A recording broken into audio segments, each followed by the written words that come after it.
Is the May 3rd, 2022 meeting of the City Finance Committee. May I have a roll call, please? Yes. Councilmember Gutierrez is not here. We'll start with Councilmember Harmon and Committee Chair Friedman. Here. Thank you. We'll go on to public comment. Are there any members of the public who wish to speak to items not on today's agenda? I don't see any in the room. Are there any online? There are none online. Okay. Close public comment, and we'll move on to item 1, which is the Finance Committee review of the fiscal year 23 recommended budget. Thank you very much, Chair Friedman. Good afternoon, members of the committee. My name is Keith DeMartini. I'm the city's finance director. I will kick off this presentation today, and then we'll turn it over to a number of staff that will present their department proposed fee changes. So the purpose of today's presentation is to review proposed fee changes that are in the city administrator's recommended budget for fiscal year 2023, and only for the general fund departments today. Next Tuesday at the Finance Committee, we will hear those fee changes being proposed for the enterprise fund departments. So the agenda for today's presentation is for staff to provide you a brief overview of the process by which we consider fee changes as part of the budget process. We'll talk about some policy considerations that staff recommend that the committee consider and review as part of your thought process, your deliberations with these fee changes. We will then go into an overview summary of the proposed fee changes that are being proposed by the departments, and then I'll ask staff from each department to come up and present their specific fee changes to you, and then we'll go ahead and take questions, public comment, and further discussion. So first and foremost, here is an overview of the annual fee change process as it relates to our annual fiscal year budget process. It really starts in the beginning part of the calendar year in December, when departments are considering really all changes in regards to the directions provided by the city administrator for the upcoming budget process, and that also includes proposed fee changes. Some departments will bring those fee changes to the various committees or commissions for review, so that would have already been vetted before it comes to you today. And then the Finance Committee will review them in May, as we are doing right now, and then you will make a recommendation to the full City Council as part of their consideration with the entire budget for adoption in June. It's important to note that all of the city's fees are included in the master fee schedule, which is posted on our website and is shown here on this slide as well. So let's first by starting with just the basis. What is a user fee? And really, it is a fee for a program or a service that the city provides that provides a private benefit to an individual that is requesting it of the city, and with limited or no benefit to the community as a whole. So an example might be a planning entitlement fee application or participating in a park and recreation program. State law actually requires the following in regards to these fees. First and foremost, the individual that uses that service, it is voluntary. So it is not a tax, which is not voluntary. The fees must be reasonably related to the service that's being provided. So we cannot overcharge our cost of service. Otherwise, we get into the realm of it being a tax, which we would not do for a fee. And then also, you do have discretion as our governing body to determine if fees are not to be fully cost recoverable, if there is going to be a subsidy of some sort, in which case then it's incumbent upon the city council to identify that the remaining amount not being captured by the fee is then subsidized by the general fund or some other funding source. A fee is actually comprised of a number of different components. The largest and the most obvious component is really that direct cost of providing that service. So that might include the direct labor associated with city staff that are providing that service to the public, to that entity. It also would include any materials or other sort of non-salary type expenditures. But there are other costs that are associated with the fee as well. Those include sort of central service overhead, those of city administration, such as human resources or finance, or other sorts of support functions of the city, as well as department overhead functions, other administrative staff that aren't directly providing that service to the public, but those are true and real costs to provide those service. So when staff go through and review their fee changes for the upcoming fiscal year, they do take all of those costs into consideration, because we do want the city council and we do want members of the public to truly understand what it costs for us to provide those services. Here's some considerations as far as setting fees. In general, the standard for setting fees as far as our master fee schedule is concerned is that we do strive to achieve 100% full cost recovery. That really does reflect the services that we're providing and being recovered fully for those. There are certain situations, however, where it's used as a public policy tool, where a subsidization may be in the best interest of the community or may be desirable from the city council. You might implement a subsidy if you are encouraging participation. If you want to increase participation in a program or a service, you might consider a subsidization. Or for ensuring compliance when the cost might be too prohibitive to residents. That might be another situation. Or allowing access to services or increasing access to services. That, again, might be another consideration for you in your deliberations. As far as setting our user fees, this is what staff looks at. We set fees to, achieve optimal cost recovery. We want to institute new fees whenever appropriate. There are a number of new fees that are being proposed to you this fiscal year, so we will justify those to you in our conversations. We also look at discontinuing outdated fees. Sometimes our fees are outdated and we no longer provide a service or provide that activity. So we look at making sure that we clean those up and discontinue those fees wherever appropriate. We also look to ensuring that we are keeping up with inflation or keeping up with some cost of living type adjustment assumption. Oftentimes we use the CPI indexing assumption on indexing those fees, just so that we're keeping pace with the rising costs of us as a city entity providing those services to the public.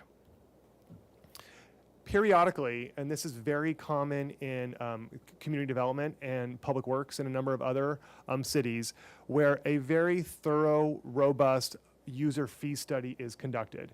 And that is done sometimes every 5 years, sometimes every 3 years, sometimes every 7 years. It kind of depends. But I wanted to lay out the basis and the purpose for conducting those fee studies here today. It's really to ensure that we have a rational basis for setting those fees, that if there is a subsidy identified, that it's clearly documented and there's a justification for it. Enhancing fairness and equity. There might be other sort of policy considerations for doing this as well. We also want to ensure that we're in state compliance, state law compliance. And we also want to make sure that we're maintaining our fee schedule and any fee setting policies in accordance with City Council directive. So those are some things that are looked at when we do the more comprehensive fee study. So now let's go ahead and move into the department presentations. This slide here lists in order that we'll be presenting to you today. We'll start with finance, and we have a convenience fee that we're going to be requesting approval for. Then human resources will come up for their fingerprinting and background check fee. The library will come up next for a number of various fee changes for lost materials, merchandising, meeting rooms, and such. Public Works will then come up to review their engineering rates and permit fees. Then the Fire Department for permits and inspections and services. Then Parks and Recreation for various programs and service fee changes. And then the Police Department for fees related to parades and special events. And then finally, Community Development for their permit and other fees. As I mentioned earlier, next week, here's the list of the enterprise fund departments that you can anticipate hearing presentations from next week, including downtown parking, airport, solid waste, and wastewater. So now let's move into the staff presentations, and finance will go first, since I'm sitting up here right now. And so for fiscal year 23, we have one new fee request, and it's in regards to a convenience fee processing for credit cards as it relates to our business license tax program. This is an item going before the City Council this afternoon, actually at 2 p.m. We do collect business licenses. We run the business license tax program, and we are implementing or wanting to implement a new software application that allows our business license taxpayers to pay their taxes online, which would include paying with a credit card. We are also in the middle of conducting a thorough credit card review citywide. We have a number of credit card processors with varying fees associated with them. We're in the process of conducting a review right now. And there are a number of other technology improvements that we're working on, and so this fee is in line with the larger strategies and efforts that we have underway in finance. This slide here summarizes the current volume of business license, utility user tax, Parking Business Improvement District, and Old Town and Downtown Business Improvement District tax filings. You can see there's upwards of over 20,000 individual transactions that we process every year just for these filings alone. So it's a high volume operation in the business office in City Hall. And right now we are not able to accept credit card payment for any of them, but we're hoping to do so with this project. There have been a number of impediments to allowing us to move forward with this project until now, one of which is just not having the online billing portal capability. And in conjunction with Muni Services that we're going to talk about later today, we have them under contract. We've had them under contract for a number of years, and they perform auditing and compliance consulting services for us today. So we're expanding our footprint with them to allow us to be able to do this. There's also been a high cost of credit card processing fees in the past. But with the implementation of the Acela automation application and community development, we have been able to implement a convenience fee processing for that application, and it has worked successfully. So we're hoping to continue with that with this project. Also, there's just been a high number of transactions, and so it had been cost prohibitive in the past. So with this project, we're hoping to implement credit card processing for these transactions, as I mentioned earlier. We're not able to offer credit card processing for transient occupancy tax remittances at this time, but it is something that we're looking forward to reviewing at a later time. So the fee itself, I wanted to provide this chart here, which describes what it would cost to the city if we move forward with this project to allow for all of these tax and assessment transactions to occur with a credit card, but not charge the convenience fee. In other words, if the city was going to pay for the processing fee of the credit card transaction, I wanted to show the Finance Committee what it would cost. And if we assumed that all 100% of all the transactions were to be paid with a credit card, it would cost the city around $162,000. The reality is probably somewhere in the middle, somewhere maybe around 50%. That would cost around $81,000. If we had sort of a low sort of ramping up period of this new application, it would cost maybe around $40,000 if we assume 25% of those transactions came in via credit card. So the fee that we're requesting the Finance Committee to recommend to the full City Council is to create a new fee called a convenience fee, which would be 3%, which represents the processing fee for the credit card transaction, that we would then be able to pass this on to the customer, to the business owner, to whoever is actually going to pay that tax, because it truly is a convenience. They still will have the opportunity to pay with a check or pay in cash if they wanted to come into City Hall and do so. That still is an opportunity and a possibility for them to do so. So it is a true convenience fee if they choose to pay with a credit card online. So pass it on to Human Resources, or do you want Yeah, we'll go by each department since they're up there. Any questions for finance? None? For none? Keep going. I'll ask staff from Human Resources to come up. Thank you.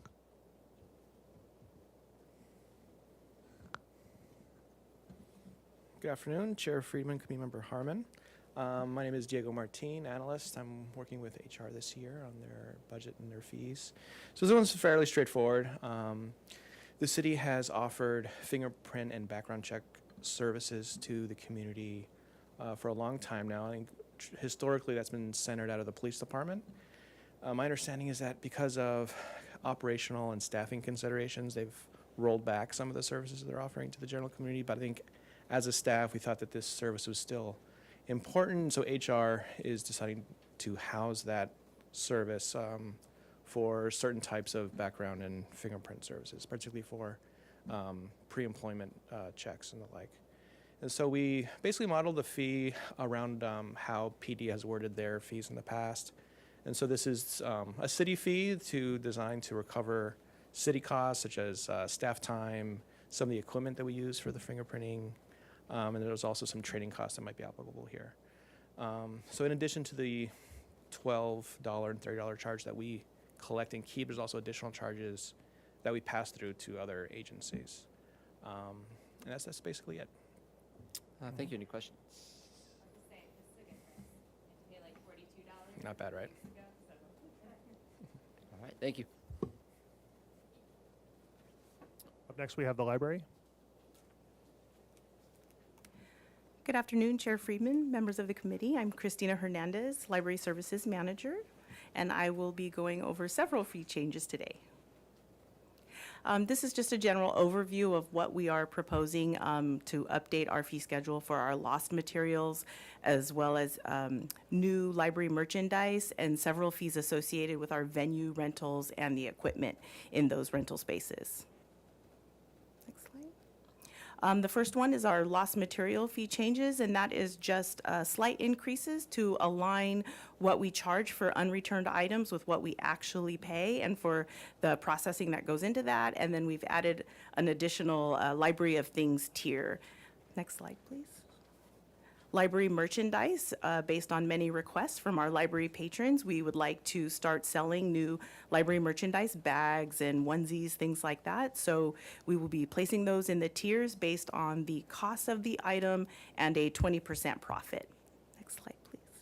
Venue fees, we've seen a rise in operational costs, so we want to increase slightly some of our venue fees, as well as replace the co-sponsored rate with a nonprofit rate.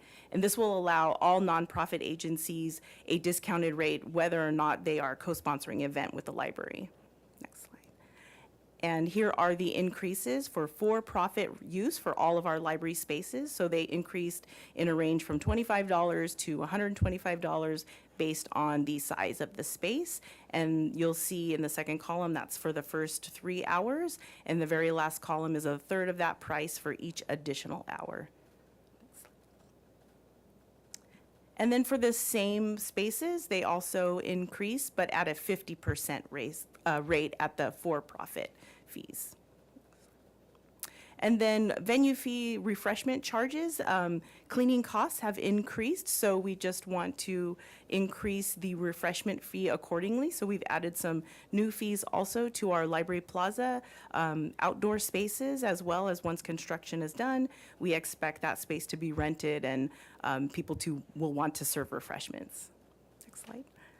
And setup fees, we get many requests for library staff to set up, so this accounts for a staff time. So you'll see those are basically $30 and $90 with the exception of the upper plaza, and that's to account for the challenges in setting up a larger outdoor space. Exhibit fees, we wanted to align our prices more closely with local exhibits. Local galleries charge about $8 to $13 per square footage, and so we are charging significantly less than that, but we wanted to raise our fees while still making the exhibit space accessible to all local artists. And then our audiovisual equipment. This is just to account for the staff time it takes to maintain and troubleshoot the equipment, so you'll see the increase in the regular rate as well as the nonprofit rate. And that's all for the library. Thank you, Mr. Hernandez. You had the pleasure of going first at the budget hearings yesterday, so we heard all these at council. Any questions? And I'm ready for the fee for the merchandise to Great. go into effect so I can get my merchandise. And somebody needs a onesie over here. Yes. Thank you.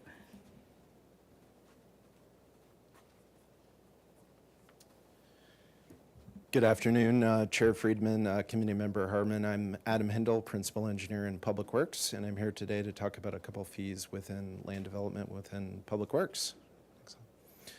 Okay, so some fee changes for the upcoming fiscal year for the Public Works Land Development Team, adjusting fees 5% across the board. That's to match the increased costs of our service. And then the second bullet point here is staff are recommending the reenactment of application and annual license fees for use of city sidewalks for outdoor dining purposes. This is a cost recovery effort for plan check inspection. This isn't for State Street and parklets. That'd be part of a bigger discussion, but we are recommending taking that off hold that was during the pandemic. And then the last bullet point here, urban lot split parcel maps. With the passage of Senate Bill 9, we have a new fee for processing those maps. And that's it for me. I can take any questions. Great. Any questions? Turn your mic on. A lot going on today. I have a couple of questions, Mr. Hendel, about the outdoor dining license and fee. Have you thought at all about doing some type of maybe interim approach where non-State Street, I mean, it certainly makes sense. I guess let me back up by saying it certainly makes sense for businesses on State Street to be paying this fee given the current closure. Have you thought at all about maybe doing some kind of in-between for businesses that are off State Street that don't have that same benefit of the closure, maybe just having the annual license fees, or is it just that would be too difficult to administer, so we need to do something across the board? Can you speak to that? Yeah, Committee Member Harmon, to clarify, this is for sidewalk dining. Right. So the street dining that's occurring on the State Street Promenade, this bullet point doesn't cover that. And so what this is for the cost recovery of doing plan check of a new application. And included in the fee resolution, we do have an option for payment of these fees for the annual renewal, which covers basically an inspection once a year. But staff are talking about moving forward how we're going to handle the promenade with outdoor dining fees, where those businesses are getting the benefit of the State Street closure. Okay, yeah, I guess that would just be my only concern, and that makes total sense. I appreciate the clarification about State Street. I more just mean for businesses that want outdoor dining that are off of State Street, if we could have potentially at some point a larger conversation about maybe subsidizing those licenses rather than the licenses on Street. They already have their own benefit, extra benefit. That's a conversation I would be interested in having at some point. Okay, sounds you. good. Thank you. Appreciate it. Excellent point, and I don't have any additional questions. Okay, thanks. Thank you. And up next is fire. Good afternoon, Chair Friedman, Committee Member Harmon, Chris Males, your Fire Chief. Just a quick overview of the Fire Department fees that we're proposing. Just as a very brief overview, we do about 2,000 business inspections a year. Those are done by our engine companies and our fire prevention folks. However, during the COVID pandemic, we completely suspended our building inspections. But I just wanted to let you guys know that we have started the business inspections again, and those actually include apartments. So our staff right now is concentrating on apartments. We're beginning with what we thought were most high risk. And making sure that people where they live are well cared for. So you'll see our firefighters out doing that right now. With that said, we are proposing, as other departments, a 5% fee increase. You'll see at the bottom that we are anticipating for FY23 a total of just under $300,000 in revenue from inspection fees. The slide's a little bit busy, but you'll see that on the far right, same FY23, $296,000 in inspection fees, way up from FY22. And again, part of that is due to the suspension of some of our inspections. It is important to note that you'll see that there's other than just business inspections. You'll see on that line that we have building plan checks. We have Title 19 inspections. Those are hospitals, child care centers, education. Those have continued throughout. But you'll see at the bottom that it was largely our engine company inspections that we were not conducting during the pandemic. So this is just a slide as an example out of the Muni Code and our entire fee schedule. Again, we do charge for specialty permits such as fireworks shows, plan checking, standbys. If you needed a fire engine to stand by at a private event or a firefighter to stand by, there's a cost associated with that. But I just wanted to concentrate on one section, which is Section 5 of the inspection fees, and this has to do with our hotels and apartments. You'll see that it's a sliding scale based on not only how long it takes, but also how many units are involved. So if we're just doing a very brief 15-minute inspection with a 3-unit complex, you'll see that it's only a $32 charge. But if we're doing, in excess of 100 apartments, you'll see that the cost does go up commensurate with the time that's required. And again, this is just one slide as an example of what our overall fee schedule is. So I believe that's it. Any questions? Great, any questions? Well, this is not directly related, I apologize, but since I have you, Chief, a member of the public recently asked me about whether an individual, a tenant, I'll just say, can request on their own a fire inspection of their unit. Can just a member of the public go to you, or does it have to be an owner? Well, that's a good question. We can talk offline. Yeah, I think they can, but they would have to notify the landlord also that they were going to be conducting an inspection. But I think our fire prevention staff would probably get into a lot more detail and answer their questions. Thank you. Thanks so You bet. much. Thank you, Chief. Up next is Parks and Rec. Good afternoon, Chair Freeman and Committee Member Harmon. I'm Tina Nelson. I'm the Business Manager for Parks and Recreation Department. Today we are presenting that we ask for fee considerations for 186 recreation program and facility fee areas. We are proposing 4 new fees, discontinuing 9 fees, and moderate increases and decreases to 89 fees. Next slide, please.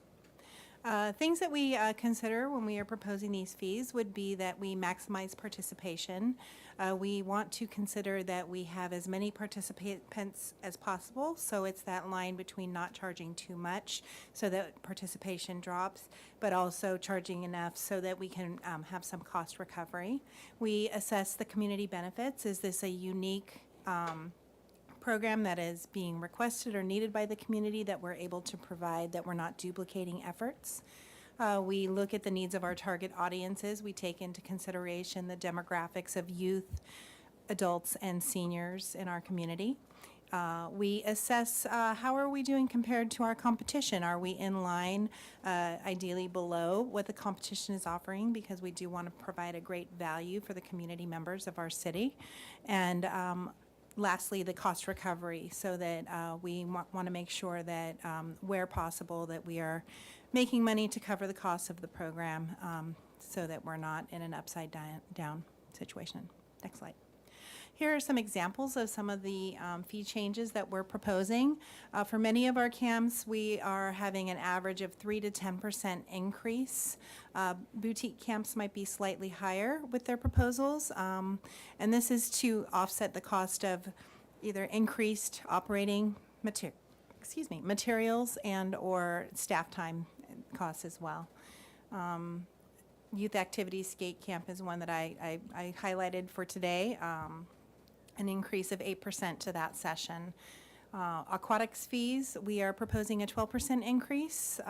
This would be, for example, to offset the increased cost of water and chemicals for our swimming pools. That would be going from $51 per month to $56 per month for a monthly membership at Los Baños pool. In active adults, a 6% increase to cover 5 classes per session. We haven't had an increase in this area since fiscal year 2020, and that would be a $4 increase from $61 to $65 per session.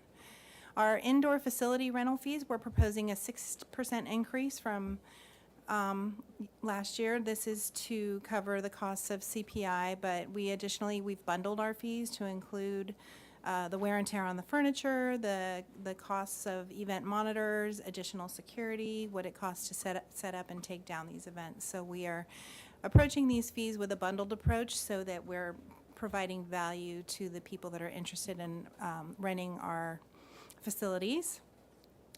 We are proposing a 25% increase in field and sports rentals.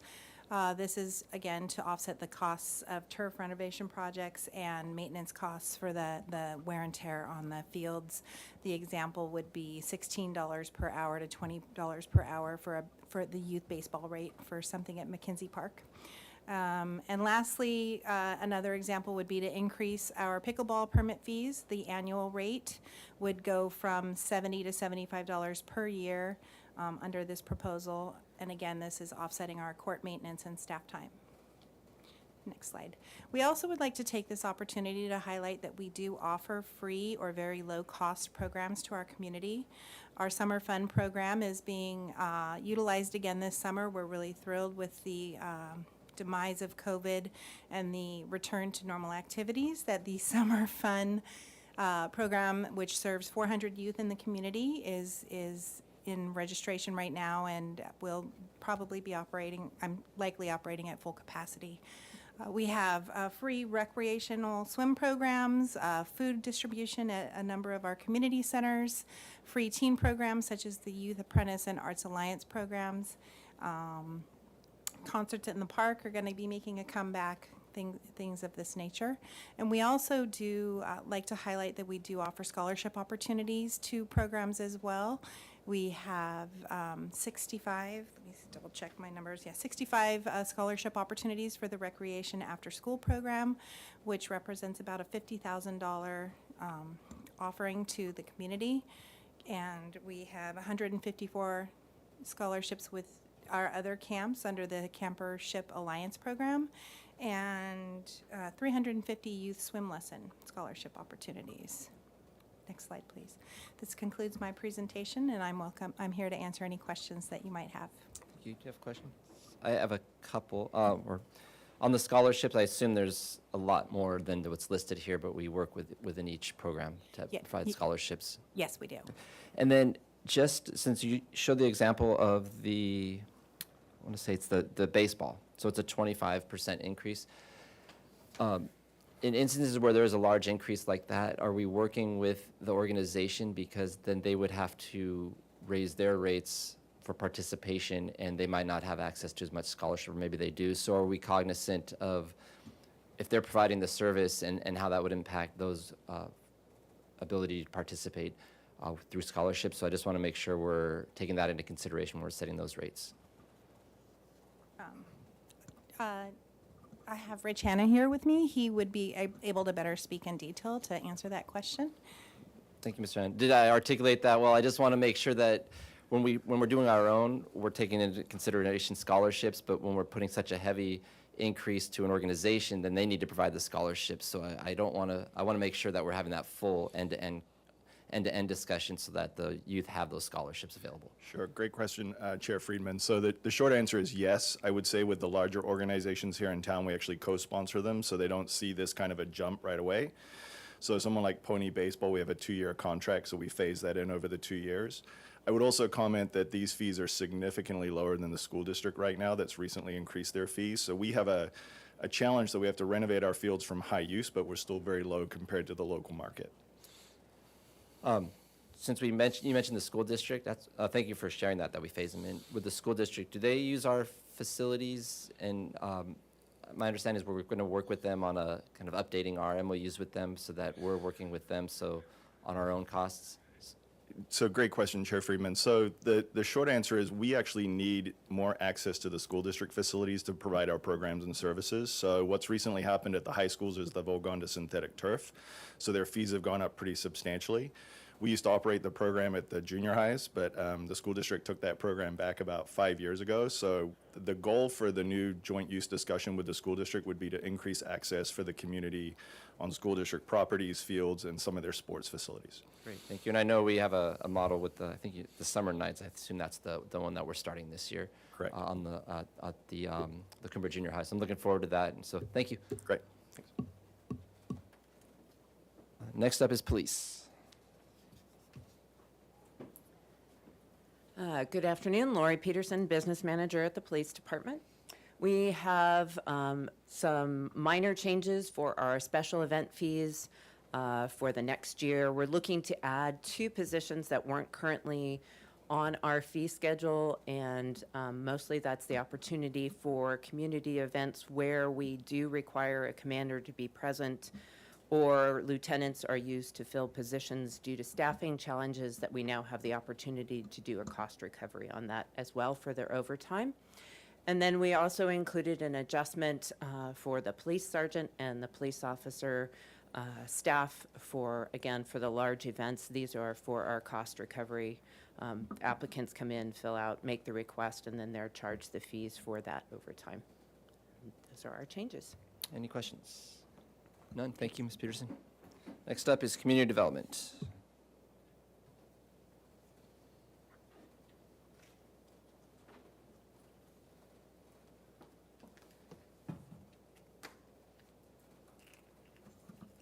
Good afternoon, Chair Friedman, Committee Member Harmon. I'm James Hamilton, the Community Development Business Manager. I have with me today City Planner Renee Brook, Chief Building Official Tina Dye, and Jose Barajas, the Building and Plan Check Supervisor. And I'm going to present the fiscal year 2023 community development fee changes. Excuse me.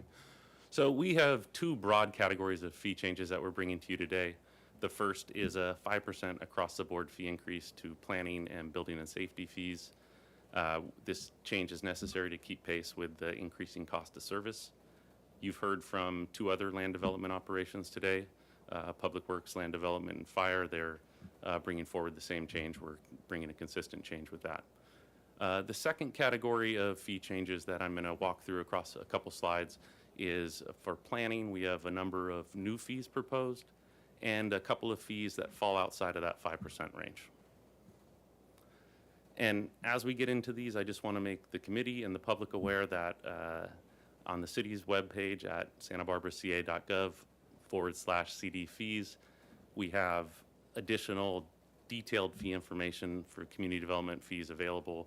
That includes the most recent fee study, any updates to that study, as well as a packet for the fiscal year 2023 fees, which has a narrative explanation of all the fees changes that we're bringing, costing workbooks for all the new fees and anything that falls out of that 5% range, as well as a marked up fee resolution that shows 22, 23 with dollar changes and text changes.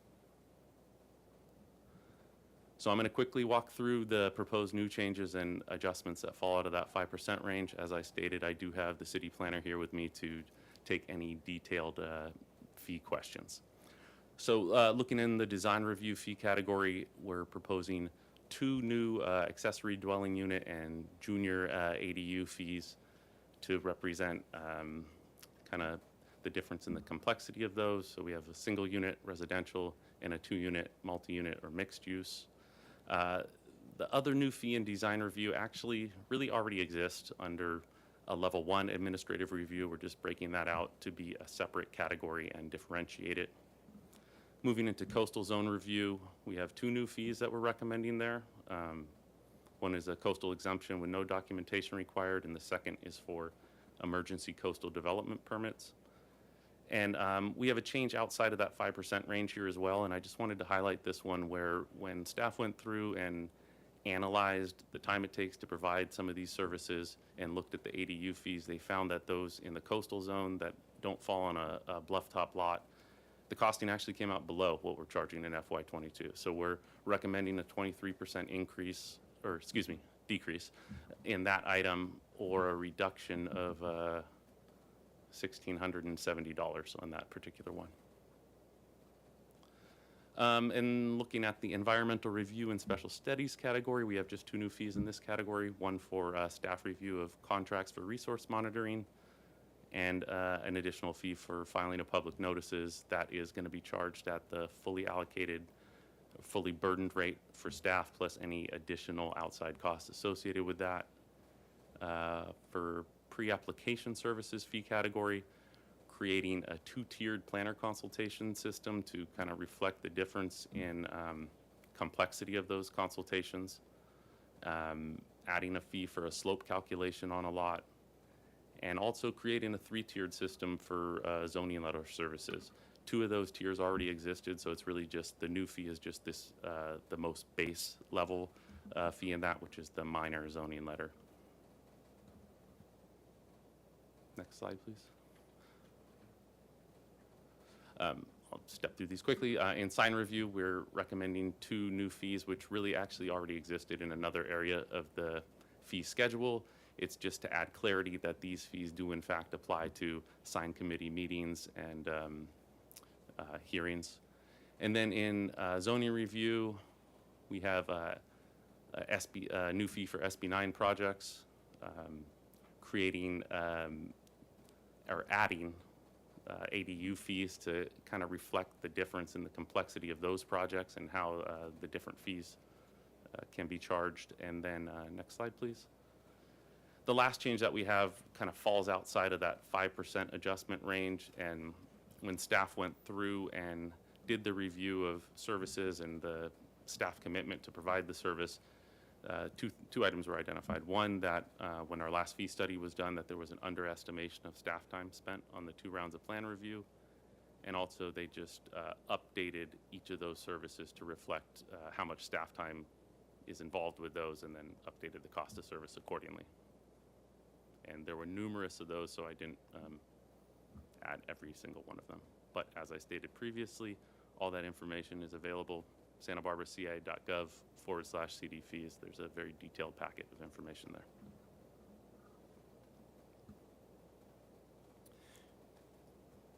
Great. Thank you. Any questions? I did have one question. So when the sign committee one, actually, the example. So when it goes to like a 3rd or a 4th hearing, there's always this tension that sometimes the review boards take a lot of time and they continue it. Do we charge them every time they come back, even if it's more on the review boards? Ms. Brooke?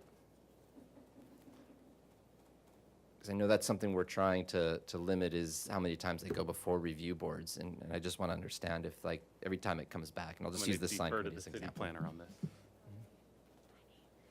Thank you, Chair Friedman. Great question. So on the supplemental hearing fees, we account for both in the primary design review fees and the sign committee a certain number of hearings. So for sign committee, the initial application fee allows for 2 hearings.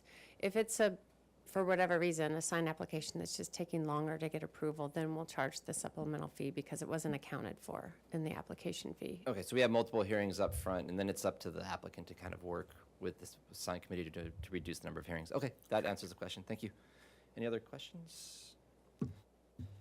So at this point, we're just hearing this today, or do we need to recommend it to the council? Yeah, so Chair Friedman, so today is just a hearing. It's for you to hear staff's report on the connection with recommended changes to fees in the city administrator's recommended budget for fiscal year 23. And before we close that, is there any member of the public that wishes to speak to this item? Don't see any in the room. Is there anybody online that wishes to speak? Chair Friedman, there are no hands raised at this time. Great, I'll close public comment. And with that, I just want to appreciation to all the staff. I know it's a lot of work going through each of these fees and bringing them up. It takes a lot of time to do that, and also do the appropriate cost-benefit analysis and the cost analysis. So appreciate all the work that you all are doing. And any comments? And other than that, this meeting is adjourned. Thank you.